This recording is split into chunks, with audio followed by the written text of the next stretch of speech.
let's do this segment where Kamala Harris basically began the beginning of the end, which this is my assessment, and it could be wrong, but again, Joe Biden is Joe Biden in this race because he is perceived as being rock solid, and here is where he's not. We've also heard, and I'm going to now direct this at Vice President Biden. I do not believe you are a racist. And I agree with you when you commit yourself to the importance of finding common ground. But I also believe, and it's personal, and I was actually it was hurtful to hear you talk about the reputations of two United States senators who built their reputations and career on the segregation of race in this country.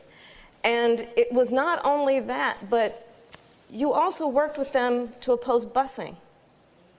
And, you know, there was a little girl in California who was part of the second class to integrate her public schools. And she was bused to school every day.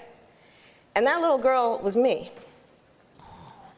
So I will tell you that on this subject, it cannot be an intellectual debate among Democrats. We have to take it seriously. We have to act swiftly. As Attorney General of California, I was very proud to put in place a requirement that all my special agents would wear body cameras and keep those cameras on.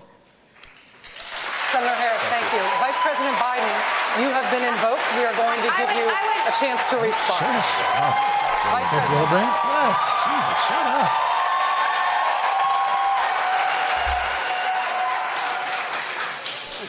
Pause it for 1 second. No, pause it before we get to his response, because here he is. This is the moment, right? Where, first of all, she helps herself in this instance a lot, because she's basically saying, like, I'm not afraid to go at you straight on. I've done it well. I bided my time, excuse me. And she goes at him. And you can see, you know, Biden was doing the thing like where you do not look. That's what they tell you from a communication standpoint. But the way that she dropped that was me, it compelled him to look, which is a little bit problematic. So how do you come back at this moment? And the way that you come back at this moment is basically it's like an old improv thing. You don't deny, right? I mean, because there's nothing she said that didn't comport with everyone's understanding of what happened. But Biden chickens out. No, he says, yes, but you're a cop. No, he chickens out. He says, no, I didn't say that. Watch what he says here. It's a mischaracterization of my position across the board. I did not praise racist. That is not true. Number one. Number two, if we want to have this campaign litigated on who supports civil rights and whether I did or not, I'm happy to do that. I was a public defender. I didn't become a prosecutor. I came out and I left a good law firm to become a public defender when in fact my city was in flames because of the assassination of Dr. King. Number one. Number two, as the U.S. Now he is.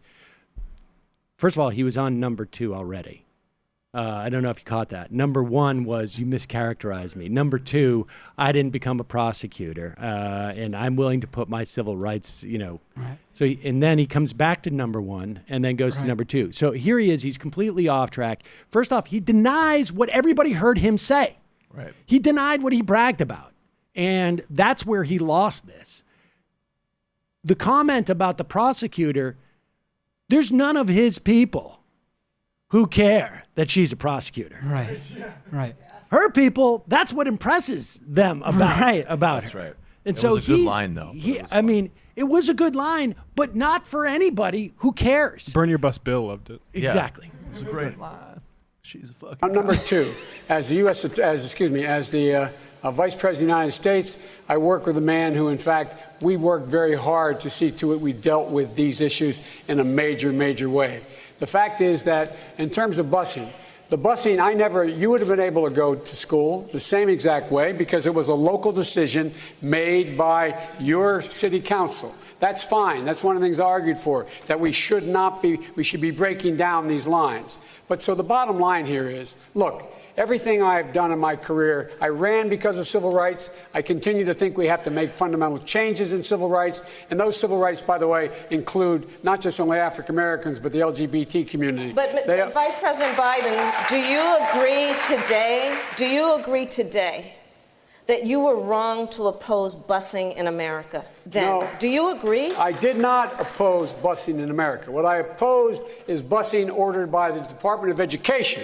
That's what I opposed. Well, I there did was not a oppose failure of states to integrate public schools in America. I was part of the second class to integrate Berkeley, California public schools almost 2 decades after Brown v. Board of Education. Because your city council made that decision. It was a local decision. So that's where the federal government must step in. That's why we have the Voting Rights Act and the Civil Rights Act. That's why we need to pass the Equality Act. That's why we need to pass the ERA, because there are moments in history where states fail to preserve the civil rights of all people. I have supported the ERA from the very beginning when I ran for the Biden, 30 seconds, because I want to bring other people into this. I supported the ERA from the very beginning. I'm the guy that extended the Voting Rights Act for 25 years. I did that myself. We got myself. to the place where we got 98 out of 98 votes in the United States Senate doing it. I've also argued very strongly that we, in fact, deal with the notion of denying people access to the ballot box. I agree that everybody, once they, in fact, they should. Anyway, my time's up. Well, now That was sad. What's really bad, and we're seeing this today, and we said it last night. He is using states' rights as a defense. So I mean, he's using municipalities' rights as a defense. But this is exactly what the civil rights fight was about. Barry Goldwater's 64. It also low-key highlights how much older than her he is, right? If he was trying to deny her integration when she was a kid. Yeah. Right. I mean, I think what's like the only path for him, and this must just be his egotism, is to just say, frankly, like, this is just no values, just political advice. I was totally wrong. I've done X, Y, and Z, and I was a senator in the 70s from Delaware, and that was politically untenable. He could totally say that, and it would be a legit thing to say. I think he could have just said, like, look, at the time I had to do that, and today I look back on it, I have regrets. That's what I'm saying. Yeah, That's exactly what I'm absolutely. saying. You explain the political reality, the idea that you're going to, I mean, look, we'll get him, like, okay, you weren't a brave leader. You didn't have a conscience. You weren't willing to risk your neck. We already know that. What's the second step? You apologize, talk about the history, and center it to today. The third step is, it was in San Francisco, baby. Yeah, but other places, maybe they didn't off. want it. But look, I was friends with Barack. Anyways, I can't talk anymore. He even forgot what the original reason why he brought that stuff up was. Right. Like, he should have said, like, look, I wanted to get to a win. And if I hadn't done that, we wouldn't have even had the busing. You wouldn't even had the opportunity to bus. And she didn't, which would have been a lie. It would have been a lie. But- I just want everybody to remind everybody the letter that the Washington Post that he wrote to Eastland in '77 saying, "Thank you for working with me on busing." I mean, this is appalling. No, everyone knows what it means when someone invokes states' rights. Right. All right.